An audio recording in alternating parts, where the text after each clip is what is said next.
नमस्कार, मैं हूं आपके साथ आस्था कौशिक।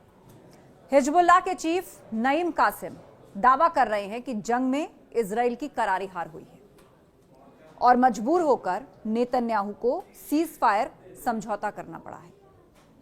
लेकिन इस बीच एक और बड़ी जंग शुरू हो गई है और माना जा रहा है कि यह जंग इजराइल और हिजबुल्लाह की जंग से भी बड़ी है। हम बात कर रहे हैं सीरिया की। सीरिया में पिछले 5 दिनों में 500 से ज्यादा लोगों की मौत हो गई है।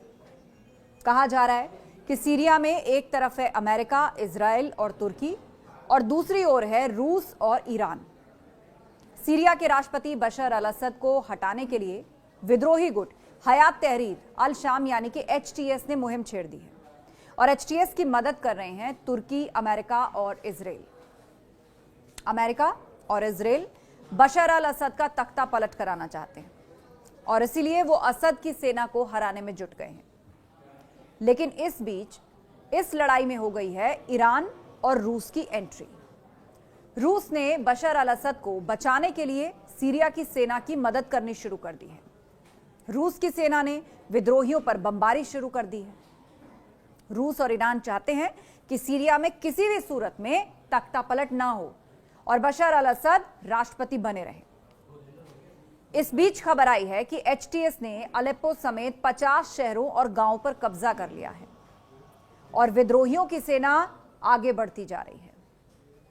अलेप्पो में बशर अल असद के घर पर विद्रोहियों ने कब्जा कर लिया है। चौथे बड़े शहर हमा पर कब्जे की कोशिश की जा रही है और इस सब में अमेरिका और इजराइल भी मदद कर रहे हैं। बशर अल असद दरअसल हमेशा से अमेरिका और इजराइल का विरोध करते आए हैं। अब तुर्की, अमेरिका और इजराइल को लग रहा है कि बशर अल असद के तख्ता पलट का यह बिल्कुल सही मौका है और इस तरह दुनिया की महाशक्तियां आमने सामने हैं। हिजबुल्लाह और इजराइल के युद्ध ने जो नहीं किया वो अब सीरिया में हो रहा है। हिजबुल्लाह और इजराइल की लड़ाई में कभी अमेरिका और रूस आमने सामने नहीं आए, लेकिन सीरिया में ऐसा होता दिख रहा है। वही सीज फायर के बीच हिजबुल्लाह और इजराइल ने एक दूसरे पर सीज फायर के उल्लंघन का आरोप लगाया। हिजबुल्लाह के मुताबिक इजराइल बॉर्डर से सटे गांव में लौटने वालों पर हमला कर रहा है और इजरायली टैंकों ने गुरुवार को बॉर्डर के पास वाले इलाकों पर हमला किया है।